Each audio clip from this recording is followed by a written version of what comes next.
എല്ലാവർക്കും നമസ്കാരം. കൂട്ടുകാരൊക്കെ സുഖമായിട്ടിരിക്കുന്നുണ്ടോ? കുട്ടികൾക്കുള്ള കഥകൾ പറഞ്ഞിട്ട് കുറച്ച് കാലമായി. കുറച്ച് മുതിർന്നവർക്കുള്ള കഥ ഞാൻ പറയുകയുണ്ടായി. അപ്പോൾ എനിക്ക് മുതിർന്നവർക്കുള്ള കഥ പറയുന്നത് ഒത്തിരി പേർക്ക് ഇഷ്ടമായി എന്ന് പറഞ്ഞു. എന്നാൽ അവർക്ക് കഥകൾ വായിക്കാമല്ലോ. കുട്ടികൾക്കുള്ള കഥയാണ് ഇന്ന് പറഞ്ഞു കൊടുക്കാൻ ആളുകളില്ലാതെ പോയത്. ഒരു കാലഘട്ടത്തിൽ അമ്മൂമ്മമാർ ഈ കഥകളൊക്കെ കുട്ടികൾക്ക് പറഞ്ഞു കൊടുക്കുമായിരുന്നു. കുട്ടികൾ അങ്ങനെ കഥകൾ കേട്ടാണ് വളർന്നിരുന്നത്. ഇപ്പോൾ അമ്മൂമ്മമാർക്കും നേരമില്ല, കുട്ടികൾക്കും നേരമില്ല. അങ്ങനത്തെ ഒരു കാലഘട്ടമാണ്. എന്നാൽ ഈ കഥകളൊക്കെ കുട്ടികൾ കേൾക്കുന്നത് വളരെ നല്ലതാണ്. മുതിർന്നവരോട് ഒരു വാക്ക്, ഞാൻ പറയുന്ന ഈ കഥകൾ കുട്ടികളെ കേൾപ്പിക്കണം. കുറച്ച് പേരേ ഉള്ളൂ. കഥ കുറേ പേര് കേൾക്കുന്നുണ്ട്. പക്ഷേ എൻ്റെ ചാനൽ സബ്സ്ക്രൈബ് ചെയ്യാനും അതിൻ്റെ എല്ലാ കഥകളും കിട്ടാൻ ആ ബെല്ലൈക്കൺ പ്രസ് ചെയ്യാനൊക്കെ കുറച്ച് പേർക്ക് മനസ്സുള്ളൂ. നമ്മുടെ ഒരു നാടിൻ്റെ ഒരു പ്രത്യേകത അത്, ഒരു വൈമനസ്യം അതിന്. അപ്പോൾ ഈ കേൾക്കുന്നവർ, ഇതിലെ രക്ഷിതാക്കൾ ഈ കഥകൾ കുട്ടികൾക്ക് കേൾപ്പിക്കണം. ഇതുകൊണ്ട് അവർക്ക് ഒരു ദോഷവും ഉണ്ടാവില്ല. അവർ കേട്ടാൽ മാത്രം മതിയാകും. വേഗത്തിൽ ഓടുന്ന, അവരുടെ ബ്രെയിനിന് പ്രശ്നം ഉണ്ടാക്കുന്ന വീഡിയോ ഇല്ല, 30 സെക്കൻഡോട് തീരുന്ന റീൽസ് ഇല്ല. കേൾക്കാൻ സമ്മതിച്ചാൽ കഥകൾ കുട്ടികൾക്ക് കേൾക്കാം. ഞാനിതിനകം 78 കഥകൾ പറഞ്ഞിട്ടുണ്ട്. അതിലൊരു 70 കഥയെങ്കിലും കുട്ടികൾക്കുള്ളതാണ്. ഇനി മുതിർന്നവർക്കുള്ള കഥയും ഞാൻ പറയണമെന്ന് ആഗ്രഹിക്കുന്നുണ്ട്. കാരണം കുറേ പേര് അതിന് താല്പര്യം പ്രകടിപ്പിച്ചു. കുറച്ച് പേര് താല്പര്യം പ്രകടിപ്പിച്ചാലും മതി. അതെനിക്കൊരു വലിയ സന്തോഷം തരുന്നൊരു കാര്യമാണല്ലോ. അപ്പോൾ ഇന്ന് ഞാൻ പറയാൻ പോകുന്നത് കുട്ടികൾക്കായിട്ടുള്ളൊരു കഥയാണ്.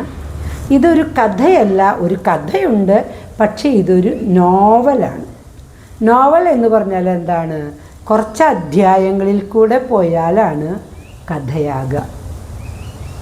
ഇതിൽ 9 അധ്യായമുണ്ട്. അപ്പോൾ 9 ദിവസം എടുത്തിട്ടാണ് ഞാൻ ആ കഥ നിങ്ങൾക്കായി പറയണമെന്ന് വിചാരിക്കുന്നത്. ഇന്നത്തെ ഈ കഥയുടെ പേര് മാണിക്യക്കല്ല്. ഇത് എഴുതിയിരിക്കുന്നത് മലയാളത്തിലെ തന്നെ ഏറ്റവും പ്രശസ്തനായ ഒരു എഴുത്തുകാരനാണ്. കുട്ടികളൊക്കെ കേട്ടിട്ടുണ്ടായിരിക്കും, MT വാസുദേവൻ നായർ. അദ്ദേഹം എഴുതിയ, കുട്ടികൾക്കായി എഴുതിയ ഒരു നോവലാണിത്. പേരെന്താ പറഞ്ഞത്? മാണിക്യക്കല്ല്. ഇനി നമുക്ക് കഥ കേട്ടു നോക്കാം. രാജകുമാരന് നാട് മുഴുവൻ നടന്നു കാണണമെന്ന് ആഗ്രഹം അയാൾ അച്ഛനോട് പറഞ്ഞു. അപ്പോൾ അച്ഛൻ വിചാരിച്ചു, നല്ല കാര്യമാണ്. കാരണം ഇനി നാട് ഭരിക്കേണ്ടത് അടുത്ത രാജകുമാരനാണ്. അപ്പോൾ അതിനു മുന്നേ നാടും പരിസരവും നാട്ടുകാരെയും ഒക്കെ അറിഞ്ഞിരിക്കുന്നത് നല്ലതാണ്. അതുകൊണ്ട് അച്ഛൻ അതിന് സമ്മതിച്ചു. ജയചന്ദ്രൻ എന്നാണ് അയാളുടെ പേര്. അയാൾ വലിയ ആവേശത്തിൽ തൻ്റെ കുതിരയൊക്കെ ശരിയാക്കി. അയാൾക്ക് നല്ല വെള്ളുവെളുത്ത അതിമനോഹരമായൊരു കുതിരയുണ്ട്. നെറ്റിയിലൊരു കറുത്ത പൊട്ടുമായിട്ടുള്ളൊരു കുതിര. അയാൾ കുതിരയൊക്കെ റെഡിയാക്കി രാവിലെ തന്നെ യാത്രയ്ക്ക് പുറപ്പെട്ടു. കൂട്ടിന് ഉറ്റമിത്രമായ മന്ത്രികുമാരനെയും കൂട്ടി. മന്ത്രികുമാരൻ്റെ പേര് സത്യൻ എന്നാണ്. അങ്ങനെ രണ്ടുപേരും യാത്രയ്ക്ക് പുറപ്പെട്ടു. രണ്ടുപേരും അഭ്യാസങ്ങളൊക്കെ പഠിച്ചത് ഒരു കളരിയിൽ ഒരു ദിവസമാണ്. ഉറ്റ കൂട്ടുകാരാണ്. പക്ഷെ സ്വഭാവത്തിൽ കുറച്ച് വൈരുദ്ധ്യമുണ്ട്. രാജകുമാരനെ വാളും ആയുധങ്ങളും പ്രയോഗിക്കുക, പഠിക്കുക. അതൊക്കെയാണ് താല്പര്യം. പക്ഷെ മന്ത്രികുമാരൻ അങ്ങനെയല്ല. അയാൾക്ക് ഈ ഭൂപ്രകൃതിയും അതിലെ ജീവജാലങ്ങളെയൊക്കെ കാണുക, അതാണ് താല്പര്യം. പക്ഷെ രണ്ടാൾക്കും എന്തിഷ്ടമാണ്? യാത്ര ഇഷ്ടമാണ്. അങ്ങനെ അവർ അതിരാവിലെ തന്നെ രണ്ടുപേരും അവരുടെ കുതിരപ്പുറത്ത് യാത്ര ആരംഭിച്ചു. കുറേ നാടുകളും വലിയ മഹാസൗധങ്ങളും തീരെ ചെറിയ കുടിലുകളും ഒക്കെ അവർ കണ്ടു. ഗോതമ്പ് വിളഞ്ഞു കിടക്കുന്ന അല്ലെങ്കിൽ നെല്ല് വിളഞ്ഞു കിടക്കുന്ന നെൽപ്പാടങ്ങൾ കണ്ടു. വളരെ തരിശായി കിടക്കുന്ന ഭൂമി കണ്ടു. ഇങ്ങനെയെല്ലാം കണ്ട് ഉച്ചയായപ്പോൾ അവരൊരു പുഴയുടെ തീരത്ത് കുതിരയൊക്കെ കെട്ടി വെള്ളമൊക്കെ കുടിച്ച് കുറച്ച് നേരം വിശ്രമിച്ചു. അതിനുശേഷം വീണ്ടും യാത്ര പുറപ്പെട്ടു. സന്ധ്യ ആകുന്നതോടുകൂടെ അവരൊരു പുൽപ്പരപ്പിൻ്റെ അടുത്തെത്തി. അപ്പോൾ മന്ത്രികുമാരൻ പറഞ്ഞു, ഇന്നിനി യാത്ര ചെയ്തത് മതി, നമുക്ക് ഇവിടെ ഈ പുൽപ്പരപ്പിൽ വിശ്രമിക്കാം, കുതിരകളെ മേയാനായിട്ട് അഴിച്ചുവിടാം. അവിടെ അടുത്ത് തന്നെ ഒരു പൊയ്കയുണ്ട്, അതിൽ നിന്ന് വെള്ളമെല്ലാം കുടിച്ച് നമുക്കിവിടെ നിൽക്കാം. പരന്ന കിടക്കുന്ന ആകാശവും നക്ഷത്രങ്ങളൊക്കെ കണ്ടിങ്ങനെ കിടക്കാം. അതൊക്കെ മന്ത്രികുമാരൻ പറഞ്ഞു. പക്ഷെ രാജകുമാരന് അത് സമ്മതമല്ല. രാജകുമാരൻ പറഞ്ഞു, അങ്ങനെയല്ല, നമുക്ക് ഇപ്പോഴും യാത്ര ചെയ്താൽ ഇന്ന് വൈകുന്നേരം ആകുമ്പോഴേക്കും നമുക്ക് ഈ കാട് കടക്കാം. ഈ കാട് കടന്നാൽ അവിടെ മനോഹരമായ ശില്പങ്ങളൊക്കെ ഉള്ള ഒരു അതിമനോഹരമായ പേരുകെട്ട ചില ക്ഷേത്രങ്ങളുണ്ട്. അങ്ങനെയുള്ള കുറേ ആളുകളും വീടുകളൊക്കെ ഉണ്ട്. അവിടെ നമുക്ക് രാത്രി തങ്ങാം.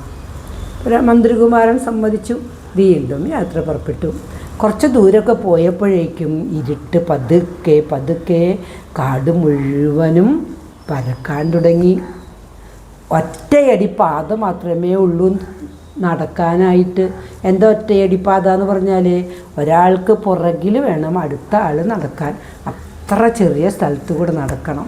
പടർന്ന് പന്തലിച്ച് കിടക്കുന്ന വൃക്ഷങ്ങൾ, അവയുടെയൊക്കെ ഇലകളിലൂടെ സൂര്യപ്രകാശമൊന്നും താഴേക്ക് വരില്ല. അത്രയും വലിയ മരങ്ങൾ, ഭൂമി കാണാത്ത വിധത്തിലുള്ള പുല്ല്, അതിലൂടെ വേണം യാത്ര. മന്ത്രികുമാരന് പേടിയാവാൻ തുടങ്ങി. അപ്പോൾ രാജകുമാരൻ പറഞ്ഞു, എന്തിനാ പേടിക്കണേ, നമ്മൾ രണ്ടുപേരുണ്ട്, നമ്മുടെ കയ്യിൽ വാളുണ്ട്, പേടിക്കണ്ട. സത്യൻ അത് സമ്മതിച്ചു. പിന്നാലെ പോകാൻ തുടങ്ങി. പക്ഷേ കുറച്ച് കഴിഞ്ഞതും ഭയങ്കര ഇരുട്ടായി. അവർക്ക് ഉള്ളിൽ രാജകുമാരനും പേടി തോന്നി. അപ്പോൾ രാജകുമാരൻ പറഞ്ഞു, ഈ പറഞ്ഞതായിരുന്നു ശരി, ഇന്ന് ഈ ഒരു രാത്രി നമ്മൾ ഈ കാട് കടക്കില്ല, നമുക്ക് എവിടെയെങ്കിലും ഇന്ന് തങ്ങുക മാത്രമേ നിവൃത്തിയുള്ളൂ. അങ്ങനെ അവരൊരു പുൽപ്പരപ്പിൻ്റെ അടുത്ത് വീണ്ടും എത്തി. അവിടെ ഒരു പൊയ്കയും കണ്ടു. അപ്പോൾ രണ്ടുപേരും പറഞ്ഞു, ശരി, നമുക്കിന്ന് ഇവിടെ തങ്ങാം.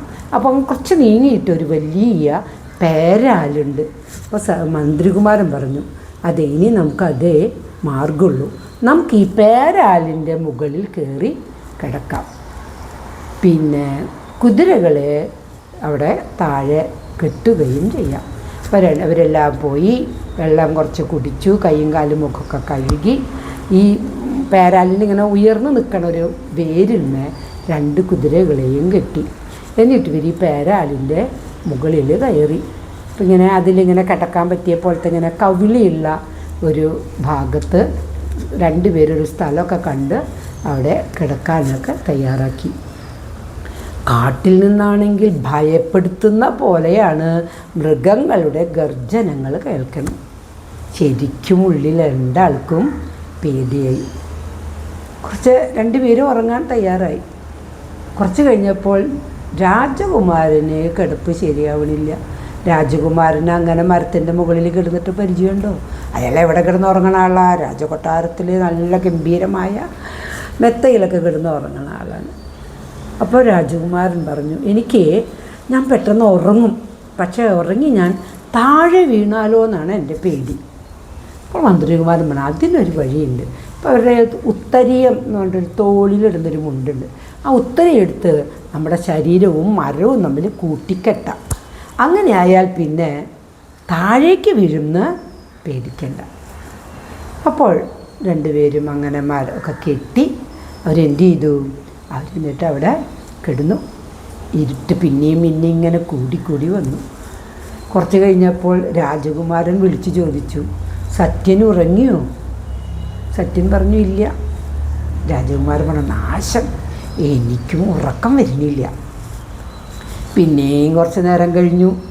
വീണ്ടും രാജകുമാരൻ ചോദിച്ചു, സത്യൻ ഉറങ്ങിയോ? സത്യൻ പറഞ്ഞു, ഇല്ല. അപ്പോഴും രാജകുമാരൻ പറഞ്ഞു, നാശം തന്നെ, എനിക്ക് എന്ത് ചെയ്തിട്ടും ഉറക്കം വരുന്നില്ല. പിന്നെയും ഇങ്ങനെ രാത്രി കടന്നുപോയി. കാട്ടിലെ ഒച്ചയൊക്കെ അടങ്ങി. ഭയങ്കര കൂരിരുട്ടും നിശബ്ദതയും.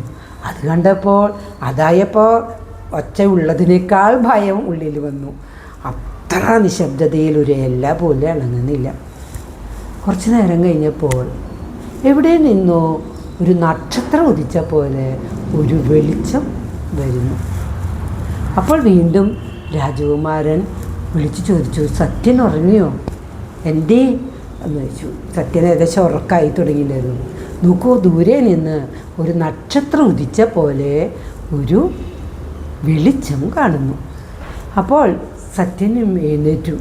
അതിനോടൊപ്പം തന്നെ ഒരു കാറ്റിൻ്റെ ഇരമ്പിൽ പോലെ ഒരു സ്വരവും. കുറച്ച് കഴിഞ്ഞപ്പോൾ മനസ്സിലായി അതെന്താണ്, അതൊരു വലിയ പാമ്പാണ് വരുന്നത്. സത്യം പറഞ്ഞു, അതൊരു പാമ്പാണ്. പാമ്പോ? പാമ്പിൻ്റെ തലയിൽ എന്താ ഇങ്ങനെ വെളിച്ചം? അപ്പോൾ സത്യം പറഞ്ഞു, അത് പാമ്പിൻ്റെ തലയിലുള്ള മാണിക്യക്കല്ലാണ്. ആ മാണിക്യക്കല്ലിൻ്റെ വെളിച്ചം കൊണ്ട് കാട് മുഴുവൻ ഇപ്പോഴങ്ങ് വെളിച്ചത്തിൽ അങ്ങോട്ട് പരന്നു. ഇവരിങ്ങനെ ഭയപ്പെട്ട് നോക്കിയിരിക്കുമ്പോഴേക്കും പാമ്പ് ഇഴഞ്ഞിഴഞ്ഞ് ഇവരിയ്ക്കുന്ന പേരാലിൻ്റെ അരികിലേക്ക് വരുന്നു. രണ്ടുപേരുടെയും ഉള്ളിൽ കിടുകിടാ വിറയ്ക്കാൻ തുടങ്ങി. പേടിച്ചിട്ട് മിണ്ടാൻ പറ്റാത്ത അവസ്ഥയായി.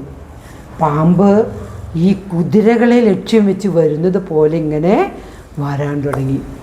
രക്ഷിക്കണേ എന്ന് പ്രാർത്ഥിച്ചിട്ട് അവരവിടെ ഇങ്ങനെ ഇരിക്കുന്നു.